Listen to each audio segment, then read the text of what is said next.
Hello, everyone, and welcome back to the NRW, where nerds rule the world. I'm Heather Hurt, that is Kuya P, and that one over there is Anthony Francis. We are lucky to have him from the movie review joining us on this conversation for My Dead Friend Zoe, a film that Kuya P has been yelling at Anthony and myself to watch for a while now.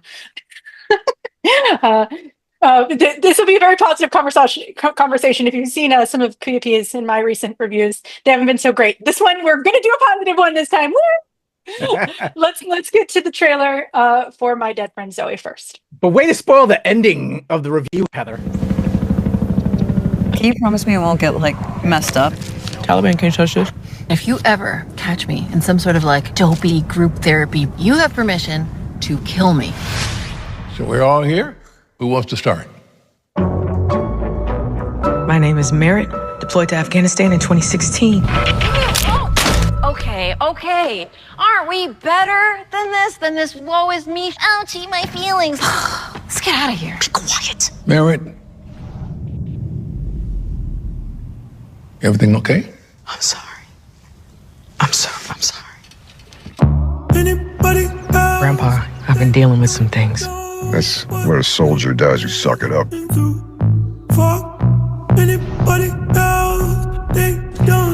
First platoon said there's a sniper out there. You think I'm scared? Where are you going? Zoe! You can't tell anyone. Burl. Damn, what a name. Don't say that. What? I can joke about the dead. These are my people. Hey, I didn't think, have you ever played Buck Hunter? no. That's a new record.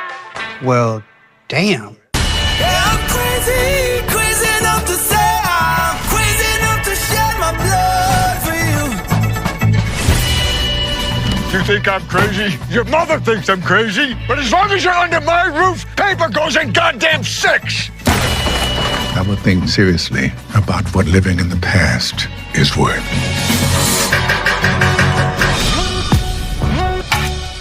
Why would you re-enlist? The world is not my oyster. You think the world is my oyster? I'm a black woman in America. With a lake house. It's my grandparents' lake house. It is. Oh, shut up. It's the power cut.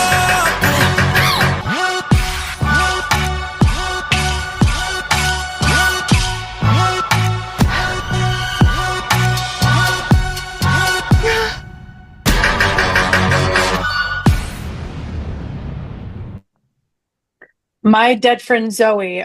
To begin this, there will be some trigger warnings when you see this film. This film talks about things like suicide. Sorry, I don't want to do too many spoilers, but as you know, we do like to talk about trigger warnings here. Talks about things like suicide, military effects on the military mind, including PTSD, and a litany of other situations, including Alzheimer's and not elder abuse.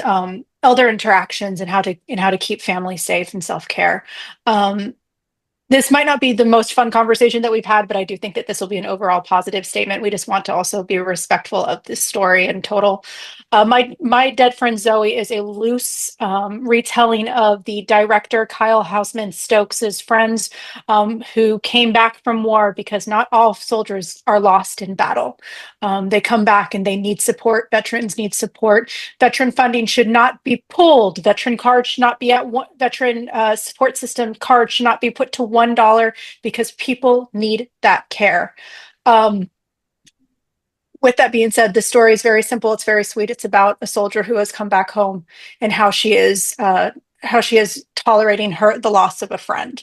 The story was written and directed by Kyle Houseman Stokes, with Cherish Chen and AJ Bermudez. The film stars Sonequa Martin-Green as Merritt, Natalie Morales as Zoe, Ed Harris, the one, the only, as Dale, Morgan Freeman as Dr. Cole, Gloria Reuben as Chris, and Utkarsh Ambudkar, I always say his last name wrong, as Alex. Once again, as we always say, it takes a village to make a film. This is a very small cast, and it is it's a very I want to say comforting cast on purpose to help support the film. With that being said, let's talk about initial thoughts. When you first saw this, Anthony, before the film, when you first saw this story, what were your thoughts? Honestly, I didn't want to see it because of the marketing. If you'll look at the poster art, it looks like, oh, quirky little my dead friend Zoe, you know. And I saw the trailer and I was worried that in today's iffy cinema, that subject was going to be done with, well, let's give everybody levity. I don't want a subject like this to be, dealt with lightly, even though there are moments of levity and levity and rightly so. So I really didn't want to see it, and it wasn't until the praise that I started to take notice and want to see it. Absolutely. KP, what about you? Wow. I love that Anthony said that. I didn't even think about that. When we finally got this here at the NRW, I just saw it, and we booked interviews and everything. But I feel very much the same when I see other projects like this, and would see this kind of a poster and write up. So I really appreciate you saying that, Anthony. I feel that way because who are you to know or make jokes of my military experience, And so that is what runs through my head. And so I really appreciate you saying that, Anthony. So for me, I didn't have really no initial thoughts because I just dove right in. But if I would have saw exactly, I would have felt what Anthony felt if I would have saw the poster, saw the trailer without knowing too much and been like, what are you guys trying to do? So really had no initial thoughts, but then, we'll definitely have some thoughts about the film in shortly. And then to bring it up, I actually had the exact opposing opinion to Anthony's statement.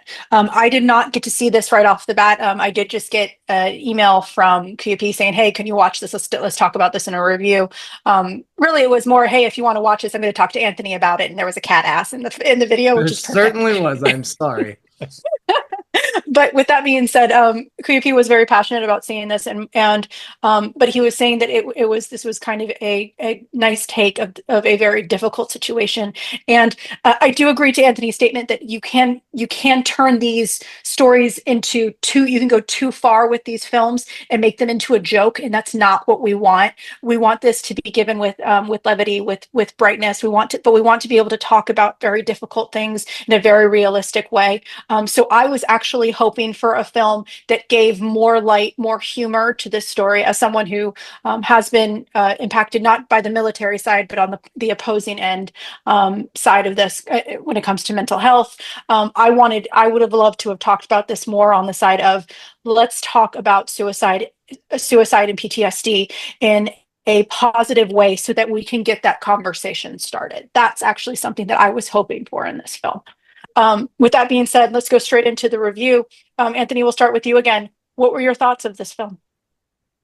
I liked it very much. I thought it was a wonderful film. I thought it was quite moving. Brought me to almost tears more than once. And I liked that I went in with the low expectations that I had because, they're all these, I didn't hear one bad review, and I said, well, somebody has seen something in this. So I just I do this with almost every movie. I just let it fly. I'm not thinking anything, and I was immediately drawn into it. And I think it's a wonderful film. I mean, I have a few quips that I'm not even going to bring up because who cares? And they're just minuscule nitpicks that don't hurt the overall impact of the movie. I thought it was perfectly cast. And it's sad that Morgan Freeman, who is one of our greatest actors, these days when I see his name in a movie, especially, and Morgan Freeman, I'm like, oh boy, he's gonna be the stoic, but he actually played this is one of his best roles in a long time. I love the cast entire. Ed Harris can never do any wrong, and frankly, never can Freeman. And unfortunately, I don't think it was marketed well enough because there was certainly, for Green especially, I would love to see a Best Actress nomination this time next year, but I don't think enough people are going to see it, and there was no push behind its release. And the trailer, the last thing it says, and an ending that you won't forget. And I'm like, don't say that. Let us feel it. Let us take the journey. And I'm glad I took the journey. I think it's a very well written. Of course, the director experienced pretty much what is happening in his own life. I think it's a great screenplay. I thought he handled it well without any directorial flourishes. Just tell the story because it's character driven, and the performances brought out the emotion. And I was very, very pleased. I think it's a fantastic film. I'm sad that more people won't see it. Hopefully we'll fix that with this review, where we're definitely going to try and push this out a little bit more. Kuya, what about you? Definitely echo everything Anthony said. It isn't a perfect film. It does have its flaws, but as Anthony said, it doesn't matter to the overall experience of this film. It's wild seeing for me Sonequa Martin-Green. When I first got out the military and started acting and moved to the DC area, she and I were both cast in this film called Toe to Toe. That then later she won a ton of awards and then became the Sonequa Martin-Green that we know now. She was then cast in The Walking Dead and then so on and so forth. So she and I worked together on this project called Toe to Toe. Go check out that film, y'all. You might see me. Because of my availability, I got pushed to a smaller, just extra role, but I'm right there sitting next to a Sonequa in a couple different scenes. So anyway, enough promo about me. But it's just wonderful to see, the proximity and just see somebody blow up because she was such a talent in that film and just even more now. And then obviously you see how wonderful she is in this film. Natalie Morales, I love the relationship the two of them have in this. We all have had a good friend, or at least I hope everyone has had that special somebody. And then throughout their life that, we're always your support system. So just beautiful relationship there. As Anthony said, Ed Harris, Morgan Freeman, legends. They can do no wrong. Perfectly cast in this film. Also want to shout out Gloria Reuben, who plays the mom to Sonequa's character, who's also a phenomenal actress. I wish they would have developed, if there's, and again, slight critiques, they would have developed her a little bit more, and then what happened between the father, Ed Harris, and everything, and some of that stuff there.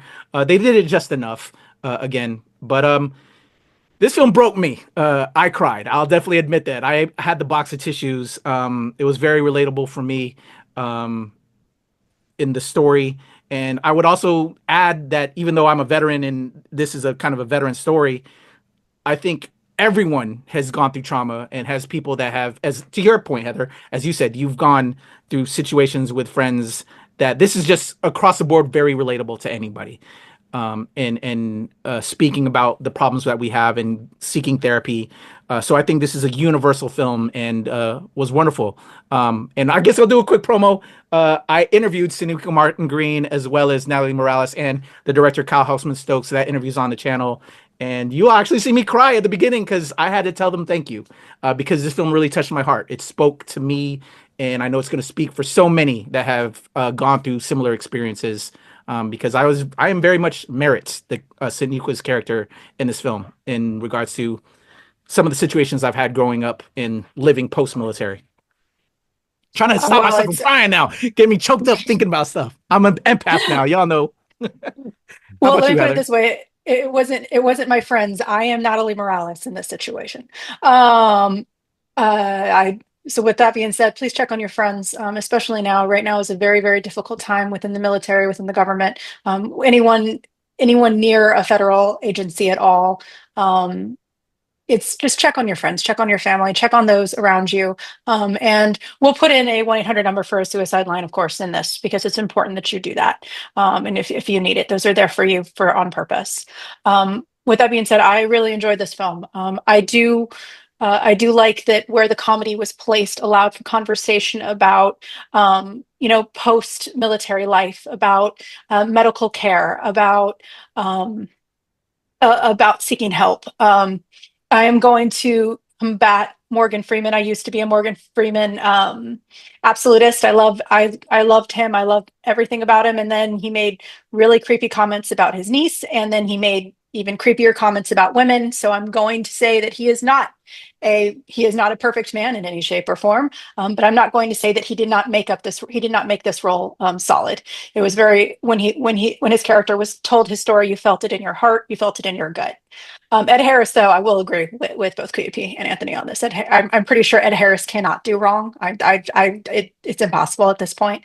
And I am a huge Natalie Morales fan. I love her. I loved her in this role. It was nice to see a character put in. This movie was so character driven that each person, nobody stood out more than they needed to, though.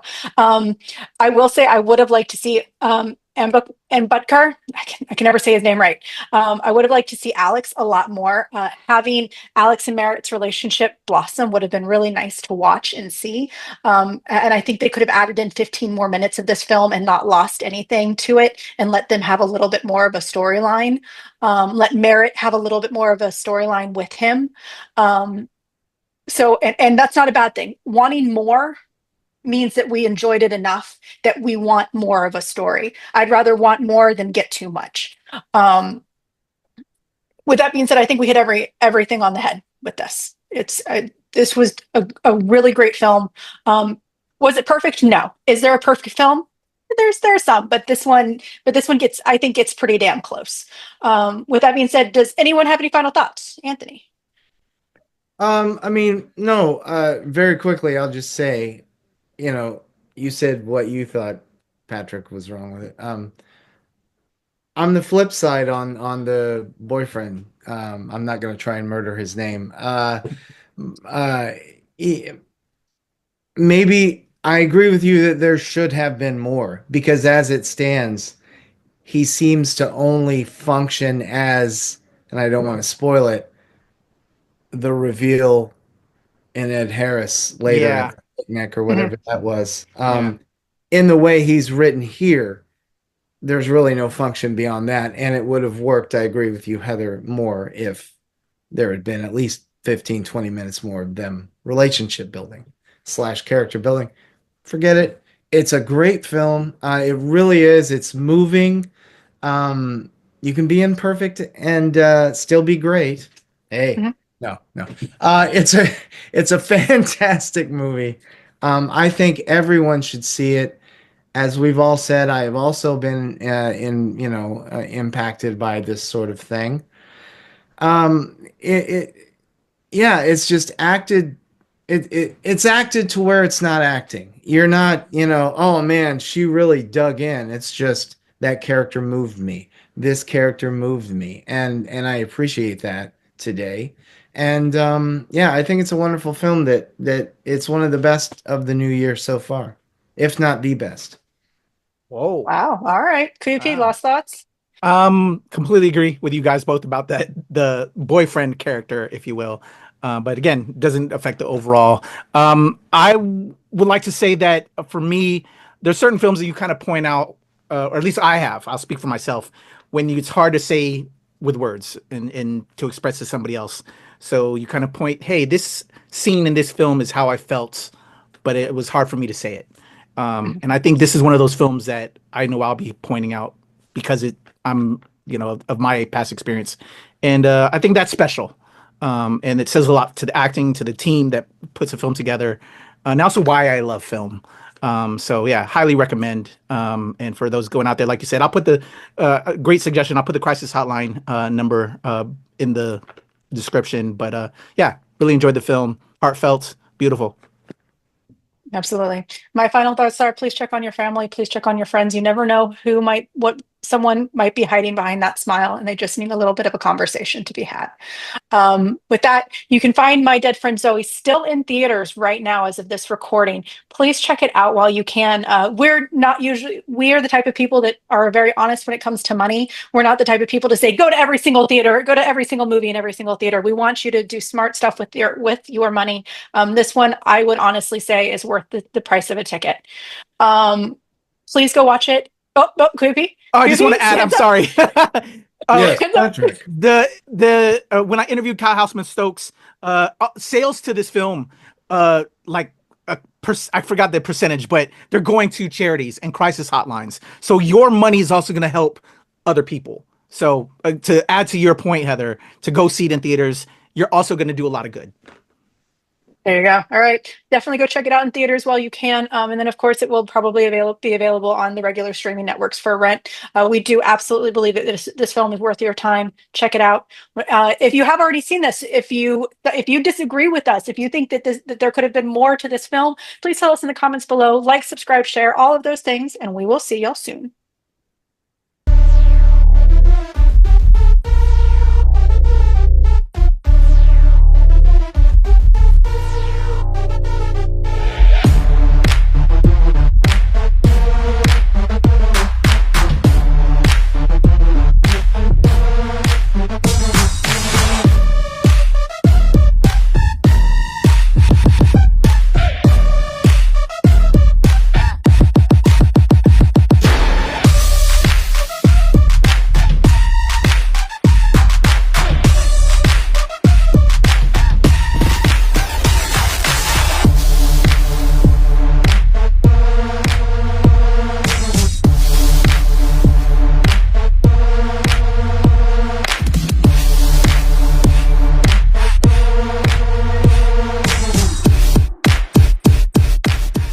Nerds rule the world. Pleasure chatting with you. Love to all my nerds who rule the world. Yeah. Nerds rule the world. Yes, we do. Thanks. Nerds rule the world. Thank you. I love the nerds ruling the world, so more power to you. Patrick, what up, man? And yes, they do. Nerds rule the world, kid. Yes, you know sir. I'm one Thank of you. Awesome. Kuya P, nerds rule the world. Hello. Yes, they do. Yes. Oh, nerds rule the world. I got. It's in the title of your show, like nerds rule the world. Like I want more black weirdos on screen, and I don't feel like we ever get to see that very much. Thank you so much. Nerds do rule the world. Yes. Thank you. Thank you, nerds rule. Love it. Hello, Sarah. Hello, Julie. Yes, Rock on. I love it. Thank you so much. It's good to see you. I love Nerds Rule the World. But yeah, there's a heavy nerd component, man. Yeah. And at the end of the day, if you ask me, nerds rule the world. So absolutely. And you're right. Nerds do rule the world. We're just the best. Yes. Thank you, ladies. Thanks so much. Yes. Thank you, guys. Bye. It's your boy Kuya P. Nerds rule the world. Thank you so much, guys. I appreciate you. Do. They rule the world all right. Yes. Take care, Tony. Thank you, guys.